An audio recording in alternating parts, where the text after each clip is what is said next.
ઘણીવાર હવે તો દુઃખ થાય છે વાલા કહેતાય, કોઈ માણસ મૃત્યુના એમ કહેવાય ને કે છેલ્લી 2-3 ક્ષણ બાકી છે, એવામાં કોઈ એક્સિડન્ટ થયું હોય, રોડ ઉપર કોઈ માણસ તડફડિયા ફરતો હોય, તો આજના જનરેશન દુઃખ ન લગાડતા, પણ બહુ સત્ય છે અને બહુ સ્પષ્ટ છે. કોઈ પણ માણસ મૃત્યુની સામે જંગ લડે છે, એવા સમયમાં આપણાથી બનતી કોશિશ કરીને બચાવવાનો પ્રયત્ન કરાય.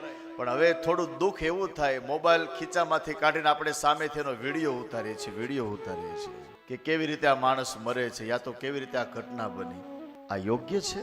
આ સારી વાત છે? બચાવો વાલા એને, અને કદાચ એના દીકરાઓ, એના પરિવારનો આશીર્વાદ મળી જશે. હવે તો જેટલો ધાર્મિક કાર્યમાં જેટલો સમય આપણે આપવાનો હોય, એના કરતા સવાયો સમય ફોટામાં. અમે કંઈક હવે મુહૂર્ત જતું રહે છે, મહારાજ કાંઈ વાંધો નહીં, ફોટા પડવા ગયા છે બેન, તો જવા દો, બીજું શું. એ પણ જરૂરી છે, એ પણ કરવું જોઈએ.